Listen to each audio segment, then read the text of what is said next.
भाई आपकी तैयारी हो गई क्या? अरे भाई मुझे डिस्टर्ब मत कीजिए प्लीज, आप अपने काम से काम रखिए, मुझे बहुत कुछ याद करना है, भूल जाऊंगा मैं। वाह, आज को तो मेरा इंटरव्यू सबसे अच्छा जाने वाला है क्योंकि खुदा का नूर तो मुझ पे है। अरे भाई यहाँ पे इंटरव्यू होने वाला है क्या? यहाँ पे ही है? हाँ बहन। तो मैं लेट तो नहीं हो गई ना? अरे कितने सवाल पूछोगे? हाँ इंटरव्यू यही हो रहा है, चुपचाप शांत बैठिए।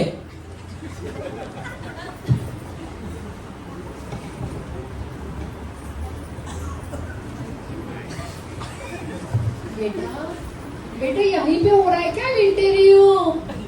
जी माँ जी यही हो रहा है।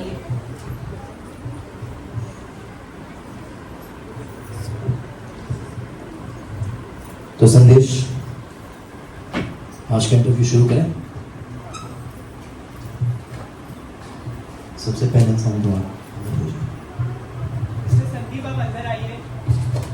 मैं नंबर आ गया, मेरी ऑल द बेस्ट बेटा।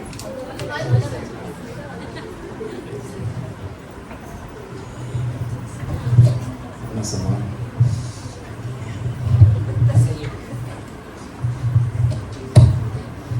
सर तो सम्मान।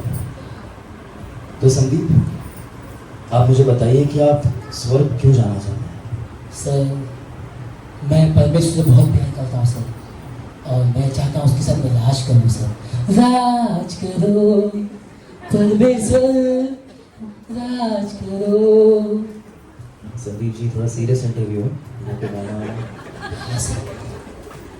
तो मैं आपके रिकॉर्ड्स देख रहा हूँ संदीप जी, हाँ सर। और आपके रिकॉर्ड्स ये कहते हैं कि जो आप गाना गा रहे हैं और आप जो प्रेज द लॉर्ड बोल रहे हैं, ये आपने अपनी जिंदगी में लागू नहीं किया। इनफैक्ट आपने अपने जीवन में काम को खुदा से ज्यादा महत्व दिया, और आपकी अटेंडेंस भी थोड़ी ऊपर नीचे है। सर शायद चेक को रिलीज गलत होगी सर, शायद किसी ने आपको गलत इन्फॉर्मेशन दी है सर।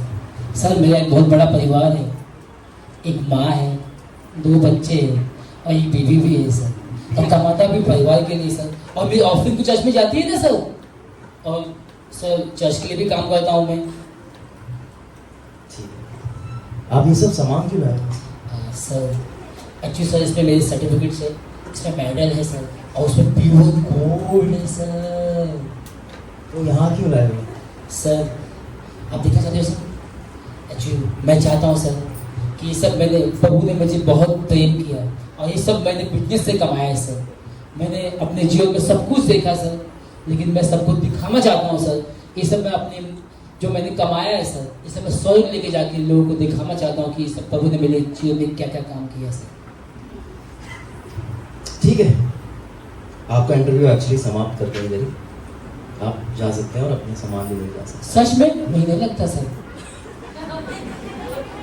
हैं। जो मैं बोल रहा हूँ मान लीजिए। सर नहीं लगता मुझे, प्लीज सर। इंटरव्यू ठीक है सर। ये आपके गोल्डन ट्रॉफी भी ले जाओ साथ में, मोमेंट हो गया।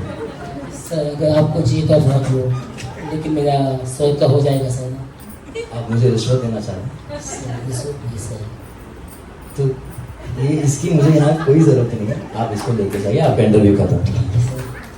संदेश, थोड़ा अगली बार किसी नॉर्मल इंटरव्यू हो जाएगा। आशीष आप अंदर आइए। एक मिनट। परमेश्वर ने जगत से ऐसा प्रेम किया कि उसने अपना इकलौता पुत्र दे दिया ताकि जो कोई उस पर विश्वास करेगा नाश न हो परंतु अनंत काल का जीवन पाए। यूहन्ना 3:16। Yes sir. जय मसीह, प्लीज बैठिए। Yes sir. आपके हाथ में बाइबल है? Yes sir. काफी बाइबल से प्यार करते हो आप? जी सर। यहोशू 1:8 में लिखा है ना कि व्यवस्था की हम पुस्तक तेरे चित्त से कभी न उतरने पाए, तो दिन रात इसी में ध्यान दिए रहना और इसे पूरा करने की चौकसी करना। ऐसा करने से तेरा हर काम सफल होगा और तो प्रभावशाली होगा। इसलिए मैं इसे दिन रात पढ़ता ही नहीं हूँ, परंतु इसमें डूबा रहता हूँ जैसे रसगुल्ला चाशनी में। बहुत अच्छा है, मुझे भूख लगी है आपकी बात सुन के। क्या आप खुदा से प्यार करते हैं? जी हाँ, मैं खुदा से बहुत प्यार करता हूँ, और रोमियो 8:28 में लिखा है ना, जो लोग परमेश्वर से प्यार करते हैं सब बातें मिलकर उनके लिए भलाई ही उत्पन्न करती है, और मैं तो खुद से ज्यादा खुदा से प्यार करता हूँ। क्या बात है, आपको तो पूरी बाइबल ही आती है, आप तो चलते फिरते बाइबल हो। अरे सर, आपको पता नहीं है मुझे क्या क्या पता है। कौन सा वचन किस पेज पर कहाँ है मुझे सब पता है। बहुत रिसर्च की है मैंने, बहुत बाइबल स्टडी भी की है। पास्टर से भी ज्यादा जानता हूँ मैं। बहुत अच्छी बात है कि आप बाइबल इतने अच्छे से पढ़ के बैठे हो। मुझे ये बताओ, आपका प्यार और मोहब्बत को लेकर क्या विचार है? कुछ भी नहीं है प्यार के बिना। अगर मैं प्रेम ना रखूं तो ठनठनाता हुआ पीतल और झंझनाती हुई झांझ हूं। प्रेम धीरजवंत है, प्रेम कृपालु है, प्रेम दाह नहीं करता, प्रेम फूलता नहीं, प्रेम बढ़ाई नहीं करता। ये पौलुस ने लिखी हुई किताब में लिखा है, जानते तो होंगे ना? आप पॉलस के पोते होते आपने तो हर एथाई बोल दी। वाह। अब मैं अपने रिकॉर्ड जो चेक कर रहा हूँ भाई, वो ये कह रहे कि जो आपने वचन रटे हुए हैं उस पर आप चले नहीं हो, वो आपने अपने जीवन में लागू नहीं किया है। इनफैक्ट आपने अपने खुद के लोगों से प्यार नहीं किया है और उनको माफ भी नहीं किया। सर, आप इनको जानते नहीं हो। ज्योति और अंधकार का क्या मेल? क्या आपने उनके लिए कभी प्रार्थना की? उनके लिए प्रार्थना? कठोर कठोर दिल के लोग हैं वो। प्रार्थना भी उनके लिए कोई असर कर ही नहीं सकती, इसलिए मैंने उनके लिए कभी प्रार्थना की ही नहीं। ठीक है, मुझे जितना जानना था मैंने जान लिया। आशीष भाई, आपका इंटरव्यू सुना। बस इतना ही। फोटो में कितना टेंशन ले रहा था मैं। कुछ और पूछने तो पूछ सकते हो, मुझे अंतिम समय के बारे में पता है, पूरा प्रकाशित वाक्य पढ़ कर आया हूं। आप आज के समय का इंतजार कीजिए और इसका टेंशन लीजिए। आपका इंटरव्यू समाप्त हो जाएगा। ठीक है। संदेश नेक्स्ट। मिस मोनिका जी आप अंदर आइए। Oh, me? Just a second. May I come in, sir? Please please आइए। Thank you, sir. तो मोनिका जी, आप मुझे ये बताइए कि आप स्वर्ग क्यों जाना चाहते हैं? स्वर्ग? You mean heaven? मैंने ना स्वर्ग के बारे में बहुत कुछ सुना है कि वो एक बहुत सुंदर जगह है, वहाँ निर्मल पानी के झरने भी बहते हैं। कितनी सुंदर फोटोज आएंगी ना वहाँ पे। वैसे, I'm just kidding, हाँ? आप एक अहम बात के बारे में बात करना नहीं चाहते? जी नहीं। मैं आपको याद दिलाता हूँ जी, जी। कि आप यीशु मसीह के बारे में कुछ कहना चाहते हैं? ओह जीसस, मैं तो जीसस की बहुत बड़ी फैन हूँ। सी, मैंने जीसस के नाम का टैटू भी करवाया है। मैं ना उनकी हर बात मानती हूँ। मैं तो लेंट भी रखती हूँ और ना मैं चैरिटी भी करती हूँ। जीसस ने कहा है ना हमें चैरिटी करना चाहिए। I am a charity person and you know Jesus says तुम दुनिया के नूर हो, चिराग बन के चलो। ग्लो देखा है मेरा? ये सब खुदा ही तो कर रहा है। आप यहाँ पे तो क्रॉस भी टैटू बना जी है। जी बिल्कुल। आपके रिकॉर्ड्स अभी मैं देखता हूँ और आपके रिकॉर्ड्स ये कहते हैं कि आप एक चैरिटी पर्सन तो बिल्कुल हो, बट साथ साथ एक पार्टी पर्सन भी हो और आपको सोशलाइजिंग का बहुत शौक है। यू नो व्हाट, मेरा ना हर बात के पीछे एक पर्पस होता है। इसके पीछे भी मेरा पर्पस है। जीसस ने कहा ना कि हमें हर जगह गॉस्पेल सुनाना चाहिए, तो मुझे जहाँ मौका मिलता है मैं बस गॉस्पेल सुनाने लग जाती हूँ। तो मैं पार्टी में नहीं जाती, वो मैं गॉस्पेल सुनाने जाती हूँ वहाँ पे। मेरे जो सारे दोस्त हैं ना पार्टियों में ही मिलते हैं, तो मुझे मजबूरी में जाना पड़ता है। यहाँ तो लिखा है कि आपने कभी किसी को गॉस्पेल ही नहीं सुना है। वो ना क्या है ना, मैं जैसे ही ऐसे नहीं है कि मैंने बताना नहीं चाहती, मैं जैसे ही बताने जाती हूँ ना वो टेबल पे खाना आ जाता है।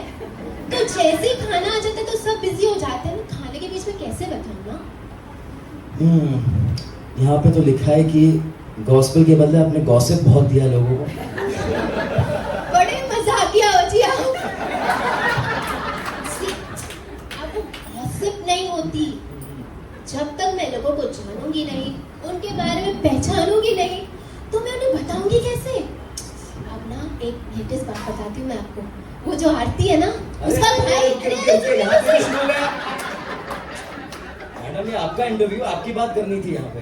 ओके। आपका इंटरव्यू समाप्त करते हैं। थैंक यू, आप जा सकते हैं। अच्छा, एक सेल्फी ले सकते हैं जाने आप से मेरे पहले? बॉस से सेल्फी लेना, अभी आएंगे वो लोग। अलाउड है? उनसे पूछना, ओके। अच्छा, वैसे एक और बात, क्या मैं स्वर्ग जा रही हूँ? उनसे ही पूछना आप लोग क्या देख रहे हैं। शाम को Thank you so much. Sure sure.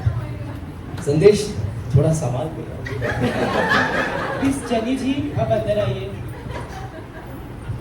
जय मसीह की बेटा, जय मसीह जय की। मसीह की, जय मसीह की। बेटा आप कैसे हो? एकदम बढ़िया। आप अपने बारे में कुछ बताना चाहते हैं? हाँ जी बेटा, बेटा मैं गरीब हूँ और मुझे कुछ नहीं आता है, मगर प्रभु का अनुग्रह मुझ पर बहुत है। प्रभु कहता है मैं तुझे न छोड़ूंगा न त्यागूंगा, क्योंकि प्रभु का अनुग्रह मुझ पर है। और प्रभु ने मुझे बहुत प्यार से रखा है, मुझे बहुत प्यार करता है बेटा। मैं स्कूल भी नहीं गई हूँ, फिर भी मुझे बाइबल बहुत अच्छी तरह से समझती है। मैं सुनती हूँ उसे और मैं ग्रहण करती हूँ। आंटी आप कभी स्कूल भी नहीं गए? नहीं बेटा। तो आपको फिर जीसस के बारे में कैसे पता? बेटा मेरे पड़ोस में एक अंजलि नाम की लड़की रहती है, वो किताब से मुझे बाइबल पढ़ाती है, सुनाती है और मैं सुनती हूँ, और सुनकर मुझे बहुत शांति मिलती है। और उस शांति में ना मैं बहुत डूब जाती हूँ। और प्रभु से मैं यही प्रार्थना करती हूँ अभी कि मुझे प्रभु तू स्वर्ग में ले ले। वाह, तो आपके लिए स्वर्ग बहुत मायने रखता होगा। हाँ जी बेटा। बहुत अच्छा। ठीक है आंटी, आपका इंटरव्यू यही समाप्त होता है। गॉड आप ब्लेस जा यू। सकते धन्यवाद प्रभु यीशु मसीह की जय। हैं। आया ना कोई नॉर्मल।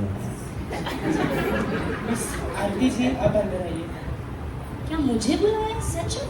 आरती आप ही हो नहीं, ना? मुझे भी आइए। क्या आप मेरा इंटरव्यू लेने हाँ वाले जी, हैं? हाँ जी, आप। तो आप मुझे बताइए कि आप स्वर्ग क्यों जाना चाहते हैं? स्वर्ग तो मुझे जाना ही है सर। ऐसा क्यों? मैंने सारी दुनिया घूम ली, दुनिया की सारी अच्छी से अच्छी जगह देख ली, अब बस स्वर्ग देखना बाकी है। और मुझे सब कुछ पता है। सब कुछ पता है? सब क्या कुछ। पता है? यही कि कोई नहीं अच्छा, एक भी नहीं। रोमियो में लिखा है, आपको पता है? मैं जानती हूँ कोई अच्छा नहीं है, इसलिए मैं स्वर्ग जाके डायरेक्ट परमेश्वर से जाके बात करना चाहती हूँ। ठीक है, तो आपके मैं रिकॉर्ड्स चेक कर रहा हूँ। एंड आरती, यहाँ लिखा है कि आप थोड़े चंचल स्वभाव के शख्स हो और आप एक जगह कहीं स्थिर नहीं रहते। इनफैक्ट आपने बहुत कलीसिया चेंज की। मैंने सारी दुनिया घूमी, आपको तो पता ही है मुझे घूमना कितना पसंद है। अब बस स्वर्ग देखना बाकी है। और मैं यहाँ मुझे कोई नहीं समझता, मैं जिस किसी चर्च में जाऊँ सब एक ही बात बोलते हैं, जीवन बदलो जीवन बदलो। और कितना ही मैं अपने आप को बदलूँ, बदल बदल के यहाँ आ गई। आप एक कलीसिया 2 साल के लिए थे, वहाँ पे क्या हुआ? बिल्कुल सही कहा आपने। वो क्या हुआ ना, उधर के पास्टर ने ना मुझे डांटा। देखो, मुझे डांटा। तो क्या हुआ? तो छोड़ दिया आपने? छोड़ दिया मैंने। ठीक है, आई थिंक आपने वैसे पास्टर को समझा ही नहीं, क्योंकि खुदा का कलाम ना एक आईना होता है, और अगर आप उसको नहीं समझे तो आप शायद वचन ही नहीं समझे। आपने शायद दुनिया बहुत देख ली, पर आप उस पर कभी चल नहीं पाए जो खुदा ने आपको कहा। मुझे पता था आप भी मुझे नहीं समझोगे, इसलिए तो मैं डायरेक्ट परमेश्वर से जाके बात करना चाहती हूँ। मेरे लिए ये इंटरव्यू नहीं बना है। मैं जाती हूँ। ठीक है, आप डायरेक्ट बात कीजिए। वैसे मेरा स्वर्ग का तो हो जाएगा। पता चलेगा, सब पता चलेगा। मिस प्रीति जी आप अंदर आइए।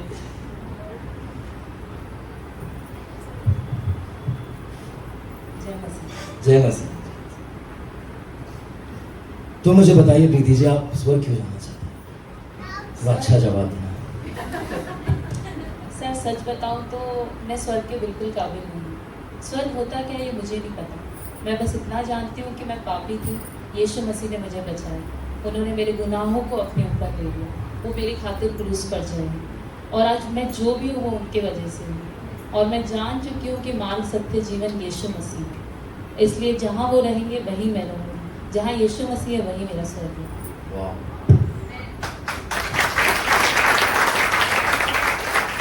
आप साथ में एक किताब लाए हो, ये क्या? जी, ये मेरी गवाहियों की पुस्तक है जो परमेश्वर ने मेरे जीवन में काम की है, और उन्होंने जो आशीष और बरकतें मुझे दी है, और मेरे पुराने गुनाहों को भी मैंने इसमें लिखा है जो उन्होंने मेरे ऊपर थे और वो अपने ऊपर ले लिए। तो क्या आप इसे देखना चाहोगे? मैं इसे देखना नहीं चाहूँगा, पर मैं जानता हूँ और मैं सहमत हूँ कि आपकी ये गवाही आपके लिए बहुत है। आपका इंटरव्यू डन, आप जा सकते हैं, आप नतीजे का इंतजार कीजिए। संदेश, एनी मोर इंटरव्यूज? नहीं, खत्म। तो अब आने का टाइम है उसका, ठीक है।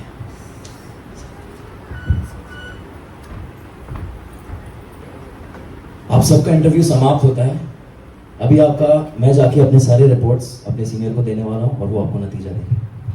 आप इंतजार कीजिए। आशीष इंतजार कीजिए। आए हम इन लोगों को इनका जो परिणाम है वो दे।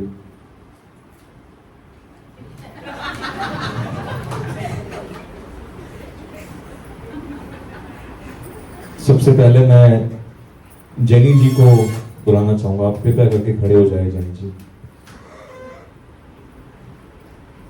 कितने लोग को इनका इंटरव्यू याद है? सबको याद है? हाथ उठा के बताइए मुझे कौन।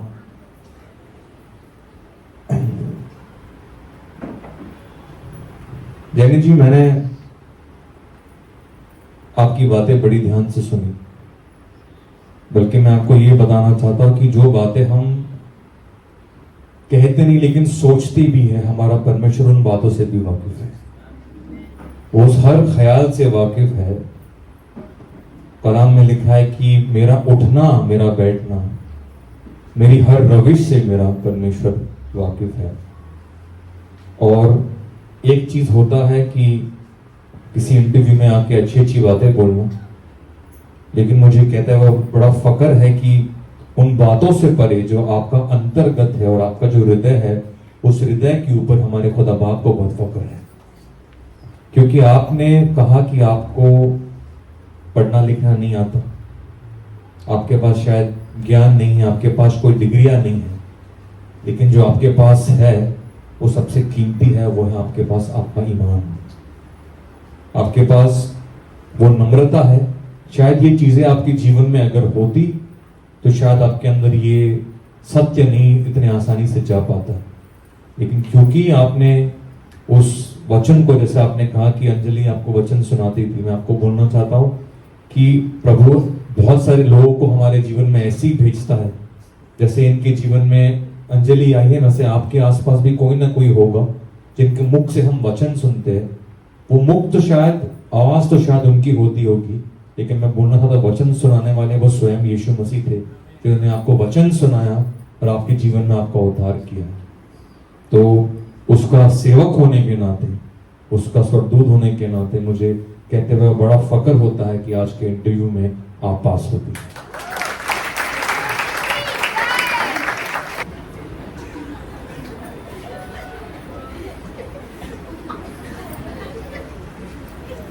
किसको बनाए अगला? कोई है आपका फेवरेट?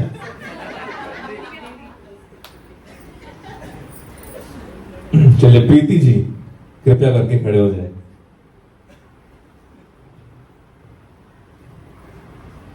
कितने लोग को प्रीति जी का इंटरव्यू याद है?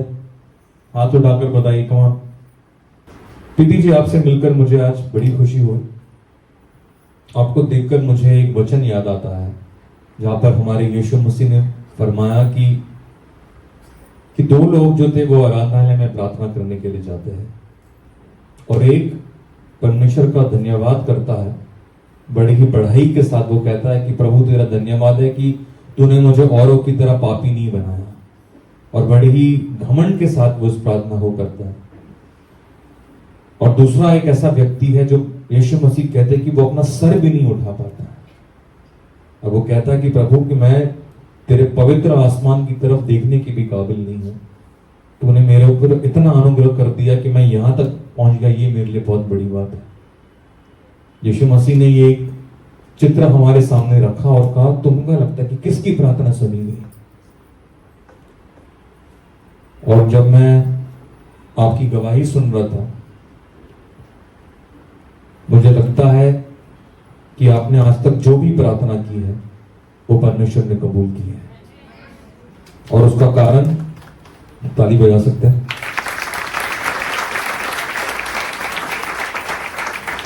उसका कारण ये नहीं है कि आपने बहुत लंबी प्रार्थनाएं की है या आपने बहुत देर तक प्रार्थना की है या आपने बहुत सारे चर्च में आपने भाग लिया है, लेकिन उसका सबसे बड़ा कारण ये है कि आपने अपने जीवन में परमेश्वर को वो स्थान दिया है जिस स्थान की का वो काबिल है। आपने कहा कि आपने अपनी गलतियों को किताब में लिख कर रखा है। मैं इस कार्य की बड़ी कदर करता हूं, लेकिन उसके वचन के आधार पे मैं आज आपको एक सेवकाई वाली नसीहत भी देना चाहता हूं। मैं आज आपसे कहता हूं कि आज के बाद आप वो किताब को फाड़ कर फेंक दो, क्योंकि उसका कलाम कहता है कि मैं तुम्हारी गलतियों को याद नहीं रखने वाला।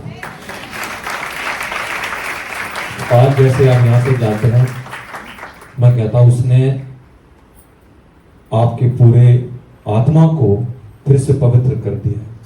कलाम कहता है कि जो मसीह में है वो एक नई सृष्टि है, पुरानी बातें बीत गई। तो मुझे बड़ी खुशी हुई कि आज आपसे मेरी मुलाकात यहाँ पे हुई, और ये भी कहते हुए मुझे बड़ी खुशी होगी कि उस अनंत काल में, उस नए यरूशलेम में आपकी मेरी मुलाकात दोबारा जरूर होगी। आप आज के इंटरव्यू में पास होती है। मोनिका जी,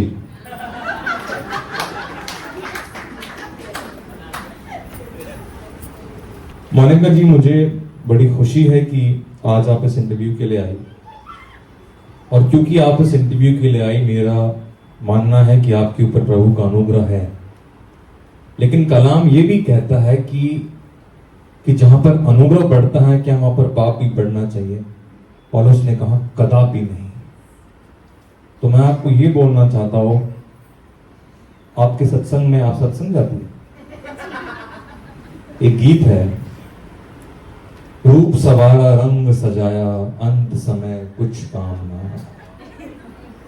मैं आपको ये बोलना चाहता हूं कि परमेश्वर आत्मा है, और जो परमेश्वर को जानना चाहता है उसे आत्मिक रास्ते को अपनाना पड़ेगा, तब जाकर वो, बाइबल कहती है कि जो रूह की बातें हैं वो रूह के द्वारा ही जाहिर होती है। जिस शारीरिक खूबसूरती की आप बात करते हैं, उसका ये हमारे जीवन में एक किरदार है, लेकिन वो किरदार एक नियुक्त समय के लिए है, और उस नियुक्त समय के बाद उसका कोई मोल नहीं है। उसका एक किरदार है, उसका एक नियुक्त समय है, लेकिन जो आत्मा की खूबसूरती है उसका समय नहीं होता, क्योंकि वो अनंत काल के लिए खूबसूरत है। मैं आज आपको बोलना चाहता हूं कि आप बाहरी खूबसूरती को बहुत तवज्जो देती है, जो ठीक बात है, लेकिन अगर आप उससे ज्यादा अपनी आत्मिक खूबसूरती पे जोर देंगी तो आपका जीवन वाकई में संवर जाएगा। आपने कहा कि स्वर्ग में निर्मल पानी के झरने हैं, और क्या मिठाइयां हैं, और क्या बोलना, सोने की सड़कें हैं। आपको पता है, मुझे एक बार प्रभु ने एक काम के लिए कुछ किसी को आदेश देना था, वो आदेश देने के लिए स्विट्जरलैंड भेजा था। तो मैं जब वहां पर गया तो मैंने देखा कि वहां पर भी बड़ी निर्मल पानी के झरने हैं। वहां की जो सड़कें हैं उसके ऊपर जब सुबह की रोशनी पड़ती तो वाकई में वो सोने जैसी लगती है। तो क्या वो जगह स्वर्ग बन जाएगी? दुनिया में बहुत सारी ऐसी खूबसूरत जगह हैं, क्या वो जगह स्वर्ग बन जाएगी? स्वर्ग निर्मल पानी के झरनों से नहीं, स्वर्ग वो जगह है जहां पे उसका वचन का पानी बहता है। इन खूबसूरत जगहों पर जाकर भी, बहुत सारी खूबसूरत जगह हैं दुनिया में, लेकिन आप अगर इंटरनेट पर जाके देखेंगे तो उन खूबसूरत जगह पर भी कलेश ही चल रहा है। तो क्या फायदा, इस तरफ पानी का झरना बह रहा है, इस तरफ दो लोग लड़ रहे हैं। इस तरफ पानी का झरना बह रहा है और उस झरने के किनारे ही बैठकर आप किसी की बुराई कर रहे हैं। क्या आपको लगता है तो स्वर्ग है? स्वर्ग वो नहीं है। स्वर्ग वो जगह है जहां पर परमेश्वर की हुजूरी है। कलाम कहता है कि उसकी हुजूरी में आनंद की भरपूरी है। बोलो भरपूर। जो व्यक्ति भरपूर होता है, आपको पता हम एक दूसरे की बुराई क्यों करते हैं? क्यों हम किसी मेज पर बैठकर भोजन जैसे पवित्र चीज को ग्रहण करते हुए भी किसी की बुराई क्यों करते हैं? क्योंकि हम अंदर से खाली है, क्योंकि हमारे अंदर एक ऐसा वैक्यूम है जिसको हम भर नहीं पाते। तो हम किसी की बुराई करके, किसी के बारे में बता के, वैसे आप किसके बारे में बताने वाली थी? आरती के बारे में बताने वाली थी। आप आरती के बारे में बताइए, लेकिन आज के बाद आप ये बताइए कि आरती की प्रार्थना कितनी सुंदर है। क्योंकि मुझे ऐसा लगता है कि जब हम प्रभु को लेकर चलते हैं, हम जहां पर भी जाते, भले ही हमारा शहर उतना साफ ना हो, भले ही हमारा जीवन उतना व्यवस्थित ना हो, हमारा शहर शायद उतना व्यवस्थित ना हो, लेकिन मुझे लगता है कि उस व्यवस्था, उस अव्यवस्था के बीच में जब हमारा चरित्र चमक के निकलता सोने की तरह, वो जगह स्वर्ग बन जाती है। मेरा विश्वास है कि आपको प्रभु ने यहाँ पर लाया है क्योंकि वो आपसे प्रेम करते हैं। तो आप अपने ऊपर काम कीजिए, उसके अनुग्रह के द्वारा अपनी कलीसिया में जाइए, वचन सीखिए और स्वर्ग का असली मतलब सीखिए। और ये कहते हुए मुझे बड़ी खुशी है कि अब आज के इंटरव्यू में फेल होती है।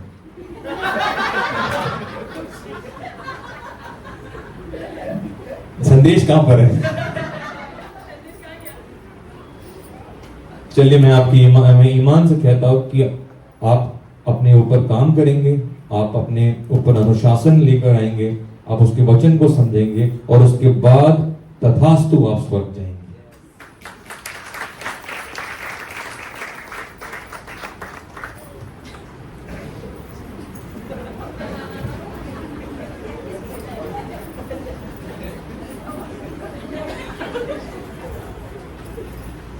आशीष,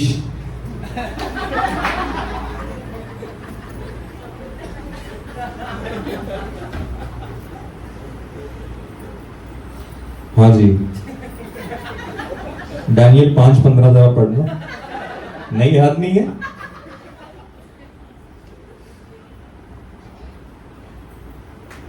ऐसे ही होगा, जो लोग बहुत वचन रट के आते हैं, जिस दिन प्रभु के सामने खड़े होंगे सब वचन भूल जाएंगे। कितने लोग का इनका इंटरव्यू याद है? हाथ उठा के मुझे बताइए। कमान, आप लोग का इसमें भाग लेना बहुत अनिवार्य है। और कौन से वचन याद है आपको आशीष? चलिए मैं आपका परिणाम बताता हूं। आशीष, आपको परमेश्वर ने बड़ा हुनर दिया है। आपको वचन याद हो जाता है। ये अपने आप में एक बहुत कीमती चीज है, क्योंकि आपको परमेश्वर ने आपके जबान के ऊपर उस दो-धारी तलवार को रखा है जिससे आप अंधकार की हर शक्ति को काट सकते हैं। लेकिन मुझे आज आपको यह बताना पड़ रहा है कि आपने इस भेंट का जो सही उपयोग है नहीं किया, क्योंकि जिस वचन को आप इतने फर्राटेदार तरीके से बोलते हो, काश आपने कम से कम 50% उसका समझ लिया होता। कई बार हमें लगता है कि बाइबल की बातें करने से या बाइबल सुनाने से हम विश्वासी बन जाते हैं।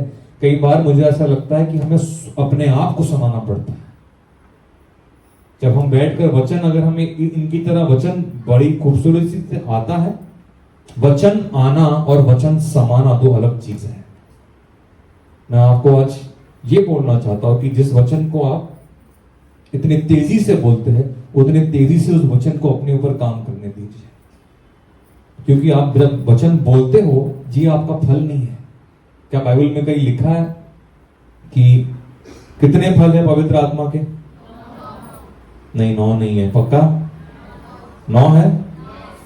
जरा बताइए।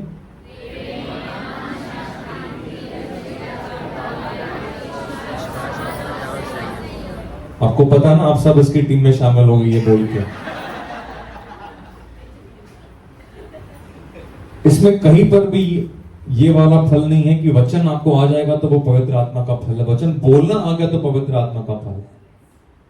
मैं अगर आपके जीवन के फल को देखता हूं तो मैं ये देखता हूं कि आपने अपने सगे भाई के विषय में कौन सा शब्द इस्तेमाल किया था?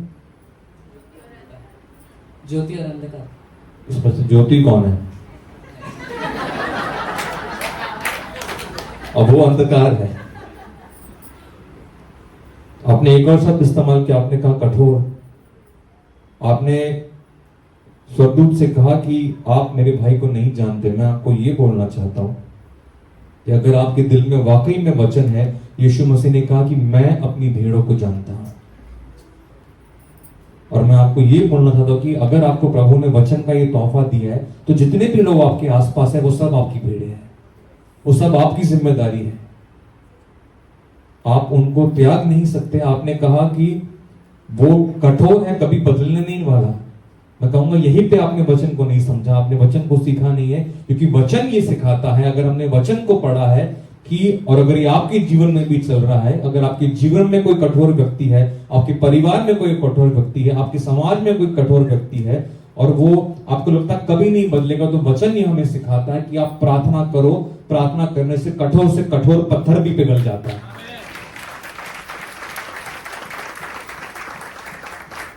वचन बोलना और वचन को अपनाना दो अलग चीज है। वचन बोलने से आप इंटरव्यू में पास नहीं हो सकते। आज आपने वही किया, लेकिन मेरी प्रार्थना है कि आप जो वचन आपको आता है आप उसको अपने हृदय से लगाएंगे, उसको छुपाएंगे, अपने ऊपर काम करेंगे। लेकिन आज के इंटरव्यू में आप यीशु मसीह की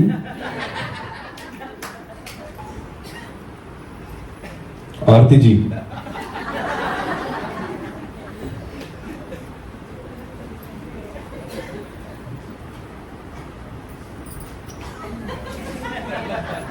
सॉरी आपका समय लिया मैंने।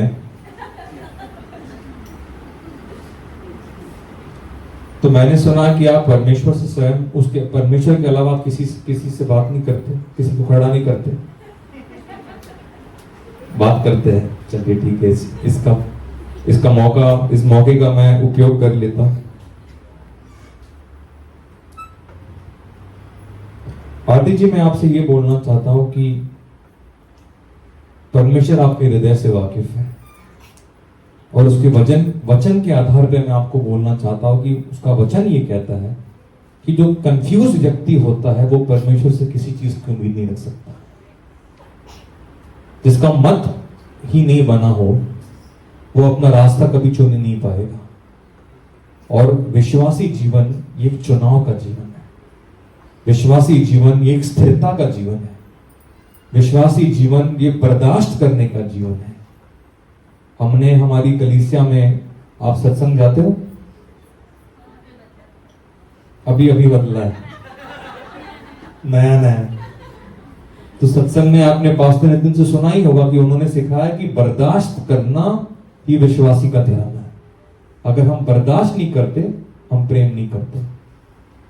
मैं आपको आज ये बोलना चाहता हूं कि आप अपने जीवन में स्थिरता लेकर आइए। यीशु मसीह ने जब सामरी स्त्री से बात की थी तो यीशु मसीह ने उससे कहा था कि तेरा बहुत बार विवाह हो चुका है और इस बार भी तुमने जो किया है वो विवाह भी नहीं है। इसके पीछे का सार क्या है? मैं वैवाहिक जीवन की बात नहीं कर रहा, मैं उस कंफ्यूजन की बात कर रहा हूं और उस असंतुष्टि की बात कर रहा हूं जो हम सब के अंदर कहीं ना कहीं आ जाती है और हमें उस तृप्ति से दूर रखती है जो परमेश्वर हमें देना चाहता है। आप अगर किसी कलीसिया से खुश नहीं है तो मैं आपसे कहता हूं कि आप स्वर्ग जाकर आपको तो वहां पर भी कंप्लेंट ही होगी, क्योंकि स्वर्ग में भी आपको कोई नए लोग नहीं मिलने वाले। देख लो, यही चेहरे हैं। हमें कई बार ऐसा लगता है कि जो है स्वर्ग जाके हमारा जीवन पूरी तरीके से बदल जाएगा। मैं आपसे सबसे कहना चाहता हूं कि स्वर्ग जाके हमारा जीवन नहीं बदलेगा, हम जब यहां बदलेंगे तब हम स्वर्ग जाएंगे। अगर हमने धरती पर स्वर्ग नहीं बनाया तो फिर हम आसमान में स्वर्ग का क्या करेंगे? अगर यहां पर जो है हमें चुगलियां पसंद आ रही है तो फिर हमने अपना चुनाव कर लिया। अगर यहां पर जो है दूसरों की बुराई करना हमें अच्छा लगता है तो हमने अपना चुनाव कर लिया।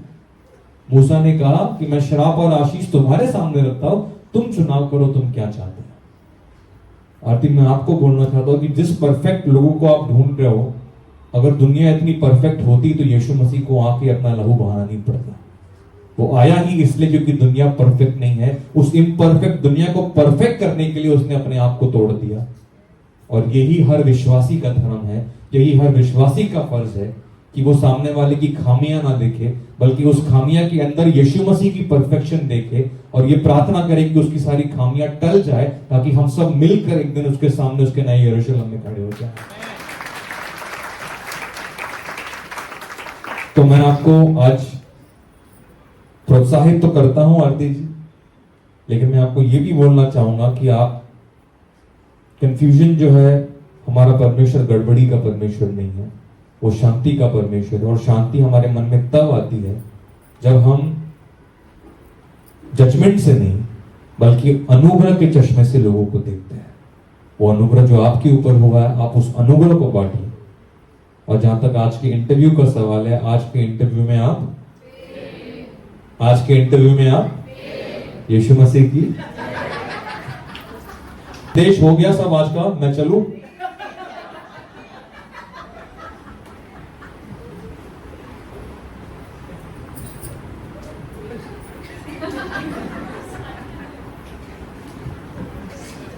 आप क्या बेचते हो भाई? सर ये सब मैंने बिजनेस से पाया है, बिजनेस से, और सर ये गोल्ड का है सर। अच्छा, आपका इंटरव्यू हुआ था आज? Yes sir. अच्छा अच्छा, आपका नाम? सर संदीप नाम है। खुद को सर भी बना दिए? हाँ आपका नाम था, सॉरी सॉरी, आप आ जाओ, आपका परिणाम बाकी है, आ जाओ आ जाओ। कितने लोगों को संदीप जी का इंटरव्यू याद है? क्या खास बात थी इनके इंटरव्यू में? बिजनेस से मैंने सब कमाया है, बिजनेस से।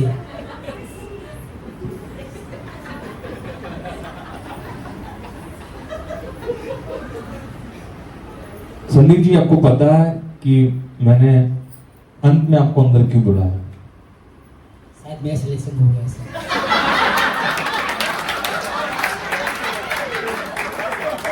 अभी लगता है मुझे भी मेरे सीनियर को बुलाना पड़ेगा।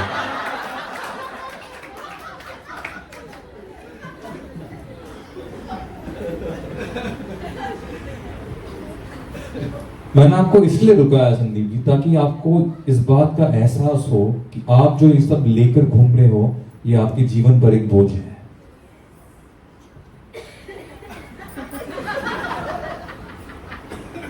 सर मैंने मेहनत की है इसके लिए। बिल्कुल मेहनत की है, मैं इस बात से मना नहीं करता, लेकिन मेरा काम है संदीप आपको परिणाम देना। अगर आप, ये परिणाम जो है आपके ऊपर एक अनुग्रह है आज, क्योंकि सच जानिए मैं तो सिर्फ उसका एक सेवक हूं, लेकिन जिस दिन वो हमारा इंटरव्यू लेने आएगा, उस इंटरव्यू के बाद किसी को भी दोबारा मौका नहीं मिलेगा। तो आज जो इंटरव्यू दे रहा है, आज जो इंटरव्यू देख रहा है, वो सुन ले, समझ ले, सीख ले, क्योंकि एक दिन जब वो बादलों पर आएगा, उस वक्त वो इंटरव्यू नहीं लेगा, उस वक्त वो सिर्फ उनको ले जाएगा जो इस इंटरव्यू में पास होते हैं। आज का दिन एक अनुग्रह है, आज की सुबह एक अनुग्रह है, आज का सत्संग एक अनुग्रह है, आज का प्ले एक अनुग्रह है, जितने लोगों ने इसमें भाग लिया इन सबका जीवन एक अनुग्रह है। आए इन सब के लिए हम ताली बजाएं। मैं जाने से पहले संदीप को बोलना चाहता हूं, संदीप कि आपने अपने जीवन में कड़ी मेहनत की है और आपने इन सब चीजों को हासिल किया, और प्रभु इस चीज की कदर करते हैं, पूरी दुनिया इस चीज की कदर करती है, लेकिन आप कहां पर चूक रहे हैं? आप इस बात पर चूक रहे हैं कि ये चीज आपने हासिल की है, ये चीज आपके जीवन का हिस्सा है और बहुत कीमती हिस्सा है। बोलो कीमती हिस्सा है, लेकिन ये आपकी पहचान नहीं है। कलाम कहता है कि ज्ञानवान अपने ज्ञान पे घमंड ना करे, धनवान अपने धन पे घमंड ना करे, बलवान अपने बल पे घमंड ना करे। घमंड करना है तो इस बात पे करो कि हम यहोवा को जानते हैं और उसको समझते हैं। ये सोना चांदी अचीवमेंट्स बहुत अच्छी बात है कि आपने अपने अपने जीवन को फलवंत बनाया है, लेकिन ये सब चीजें यहीं पर रह जाएगी। और जब उसके मंदिर में हम प्रवेश करेंगे, वहां पर इस सोने की जरूरत ही नहीं पड़ेगी, क्योंकि वहां पर आप सोने की बात करें, वहां पर सूरज और चंद्रमा की जरूरत नहीं पड़ेगी, क्योंकि यीशु मसीह के चेहरे से ही सवेरा हो जाएगा। तो हमें इसकी चमक नहीं पड़ेगी, हमें इस चमक की जरूरत नहीं पड़ेगी। जिस चमक की जरूरत पड़ेगी वो हमारे भीतर का विश्वास होगा, हमारे भीतर का जो ईमान चमकेगा, उससे बड़ा कोई अचीवमेंट नहीं है। आज आपके पास ये सब अचीवमेंट्स हैं, आज आपके पास ये सारे अवार्ड्स हैं, लेकिन यहाँ पे इतने सारे लोग हैं जिनके पास शायद ये अवार्ड्स नहीं है। तो क्या इनका जीवन खारिज है? बिल्कुल नहीं। उसके सामने हम सब एक हैं, और उसके सामने एक ही अचीवमेंट काम आता है, और वो है विश्वास का अचीवमेंट। क्या विश्वास की ट्रॉफी है आपके पास? मैं आपको ये बोलना, आपने कहा कि मेरा जो ऑफरिंग है वो चर्च में पहुंच जाता है। आप ऑफरिंग देना चाहते हैं चर्च में? Yes sir. मैं बोलो आप पैसे से पहले अपना दिल दीजिए, क्योंकि यीशु ने भी कहा, उसका वचन कहता है कि परमेश्वर को वो देने वाला भाता है जो आनंद के साथ दे, और आनंद से वही दे सकता है जिसका दिल उसके अंदर हो। प्रभु को आपके चेहरे, आपकी जेब की लाली नहीं, उसको आपके चेहरे पे मुस्कुराहट चाहिए। वो चाहता है कि आपके जीवन में स्ट्रेस ना हो। हम परमेश्वर को महिमा देना चाहते हैं, सबसे पहले अपने जीवन से तनाव को निकालिए, क्योंकि परेशान व्यक्ति प्रभु को क्या महिमा देगा? बड़े बड़े जो खुदा के खादिम रहे, उन्हें परेशानी को भी उन्होंने परेशान कर दिया। जो परेशानी को भी परेशान कर दे, जो हैरानी को भी हैरान कर दे, वो व्यक्ति है जो अविश्वास को भी ईमान कर दे। अपने आप को दीजिए, ये चीजें अच्छी है, आप अपने घर पे रख सकते हैं, लेकिन सच जानिए जो घर यीशु ने तैयार किया है वहां पे इन सब चीजों को रखने के लिए कोई जगह नहीं होगी। वहां पे प्रभु सिर्फ आपको और आपकी इबादत को रखेगा, और वो आपके जीवन की सबसे बड़ी ट्रॉफी है। तो उस अनुग्रह के वचन को लेकर जाइए। और जहां तक आज का इंटरव्यू का सवाल है, आज के इंटरव्यू में पेश करता हूं मैं, आज के इंटरव्यू में आप होते हैं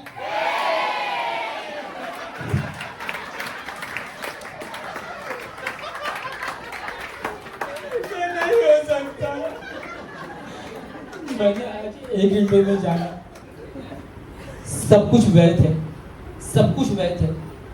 मैंने इतना बिजनेस से कमाया, व्यर्थ। जिसके पास यीशु है उसके पास जीवन है, और उसके पास स्वर्ग का रास्ता है।